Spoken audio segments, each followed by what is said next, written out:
What's up, Mortgage Coach community? Dave Savage coming to you live in my backyard in Portland with Mr. Dave Childers of Keeping Current Matters. What's up, Dave? It's a good day. It's good to see you outside in your backyard. It is. Well, there is a little bit of lawnmower noise. I hear it very loud. Hopefully you guys don't. Not much. So David, thank you for making time to bring leadership, and thank you for agreeing to come to this Friday's Mortgage Coach Mastermind. So everybody, every Friday from 9 to 10, we do a mastermind. We're going to have David Childers come and share a little bit about what we talk, only in more detail, so that it can really help you. David, right now, I am preparing for some presentations over the next couple of days. And I think it's pretty clear to everyone that inventory is low. Yeah.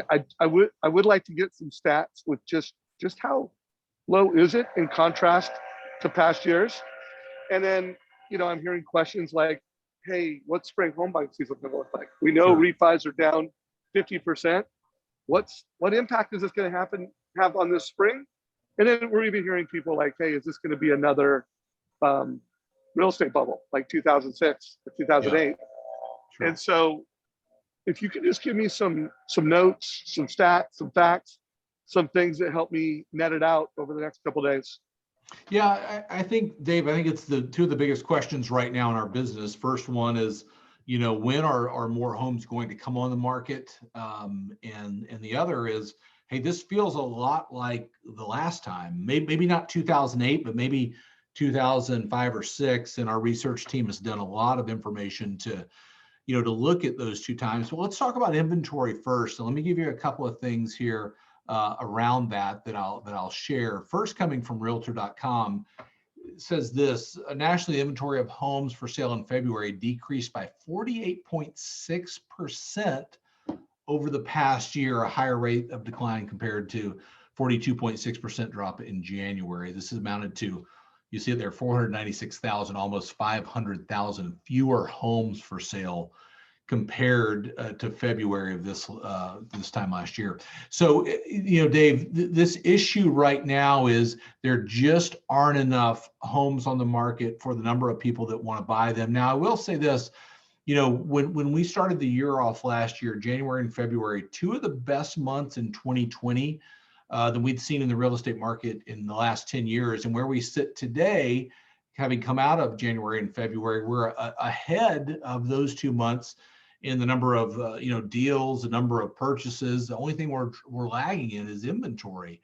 And this slide right here that we've used so many times gives you kind of the picture of what's going on across the country. We cannot bring inventory to market fast enough before it gets bought. And even in this, you see that orange bar, the red bar, total listings is dropping, even though inventory is coming back to market, meaning homes are being sold even faster than they can be brought to market. And you tell somebody this across the country, and they go, I get it. It's what's happening in the area that we're in. So across the country, the biggest issue is inventory. Now, experts are saying that inventory is going to continue to come back to market as people feel more safe. And the COVID vaccines are rolled out, and more of that happens.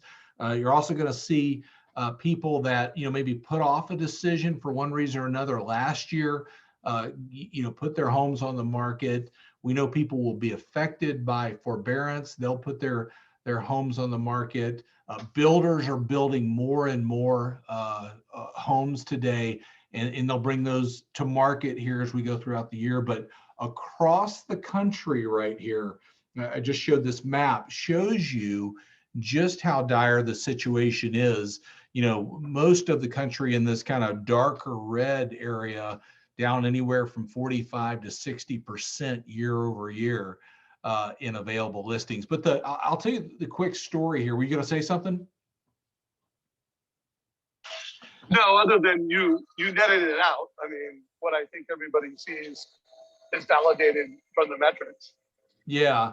The interesting thing is right now what we're seeing is just the number of homes on the market is not keeping up with population growth. And there's really a reason for that. Our team went back and looked at builds going all the way back to 1970. And I'll show you a quick image of this. These are single family housing units completed going all the way back to the 70s. What sticks out there are the red years in the middle, the 4 consecutive years of 2003, 4, 5, and 6, where there were more homes built in this country. 3 of those years, over 1.5 million homes built. And for the last 13 years, we haven't even hit the average of the annual units completed in this country. So literally, they're just not there. The way we bring new homes to market is by new construction, right? I mean, that's the way we bring that, and it's not keeping up with population growth across the country, which has caused this, not only rise, extremely quick rise in prices last year, 10% by all accounts, depending on who you're looking at, but also the COVID pandemic, people saying we're going to do something now, combo that with low interest rates, and we have what we have right now. Well, the 2 things we've been doing to help Mortgage Coach members, and what Mortgage Coach members are doing is one, they've done a really good job that when there's an appraisal gap, because of this low inventory, you're having houses sell over appraised value. And they're using our total cost analysis to show single premium MI, ways to help the families still get the home, even though there's an appraisal gap. And then we're seeing a lot of mortgage coaches go out there and help drive move-up buyers, where it's like, hey, move-up buyer, did you know that moving up could be better for you than you thought? But that move-up buyer is going to list the house and they're going to buy a house. So they're still, they're not expanding the gap. So I want to bring some leadership to lenders. One, understand the problem. Like great leaders, let's understand reality. And then, hey, as leaders, how can we be part of the solution? So anything you want to add in terms of ideas to be the solution, or anything you could share with us around how you think the spring home buying season is going to play out? Yeah, I think the question on a lot of people's minds, and the other question is, am I going to list my home and I don't know where I'm going to go? That's the big concern by a lot of lenders. Now, we wrote a blog on the Keeping Current Matters blog about a week and a half ago, maybe 2 weeks now, about the number one thing that every seller has in this market. And the quick answer is leverage. Sellers are in the driver's seat. And so I think our job as lenders working with agent partners is to help show that leverage, whatever that case may be, in listing your home. But no doubt, I think the opportunity for the move-up buyer exists. And the biggest area we can help is to show people how there is a way, when a lot of times it feels like in the real estate business today, there's not a way. You're hearing 30 or 40 offers on a home. You talked about things selling above list price, and it happening almost all the time. But I think our job is to help, clear that path and show them how we're going to go out and do that. Have a well-prepared offer, have a well-prepared borrower in that case to be able to deliver. What about, do you guys have any stats on the dual market? And I do know dual markets exist. You're seeing the entry-level housing, mid-level housing, lots of offers. And then when you get into an upper end, not as much. Inventory is still an issue, but it's not like it is at the entry level. So I do think in almost every market, there's an opportunity to like, hey, sell in a super seller market and buy in a better market. Does that exist? I mean, are you guys seeing that? I think that's true across the country. There's 2 things you want to look at, and that we talk about a lot in that: housing affordability. So right now, the gift of low interest rates is homes are more affordable. Okay, and that's been the story of the last year. What you can't confuse that with is affordable housing. And there's an issue across the country with affordable housing, meaning homes on the lower end of any market and the number of them available for people. So as you look at that, it's a great time to sell if you're on that lower end and move up, because you take advantage of a great market and you get the affordability on the move up market. And I think the as we go throughout the year, the forecast is that rates are going to continue to rise. Homes are going to continue to appreciate. It's just going to cost more. And so I think helping people see that is what we have to do today. Well, one last thought, and then let's wrap it up. But this might help you prepare for our Friday presentation. The other thing that we're telling our members to do is that you need to prepare the borrower before they make an offer for the appraisal gap issue. Yeah.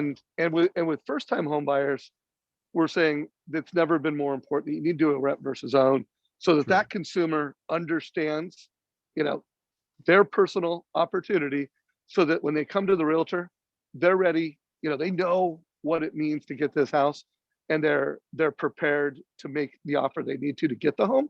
Yep. So anything you can do so that our community of loan officers can, one, bring clarity and confidence to the agents they serve, and clarity and confidence to the consumers that they both serve. Yeah. That would be great. Okay. I'll bring some of that Cool. to it. I think What's one of the big things there, Dave, that affordability doesn't even factor into is equity. So not only equity that is been accumulated in a home, but what's the forecast for equity going forward given appreciation forecast. And so I'll bring some of that too, because that's a big piece that you can't miss out when we're helping somebody see into the future. Yeah, and so Mortgage Coach community, Dave and I are going to be spending more time this Friday talking about this topic. If you have specific questions that you want either one of us to answer, put those down below in comments.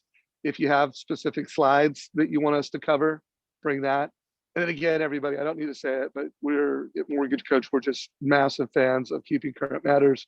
Not only is it something that you should subscribe to, they've got a tremendous blog at their website that's tons of free information. It was mentioned multiple times at Scriptapalooza. So Dave, anyways, I'm looking forward to this Friday, and thanks for jumping on Zoom with me and preparing me for a few meetings I have this week. Yeah, absolutely. Looking forward to it. We'll see you on Friday. All right, take care, brother. Uh-huh.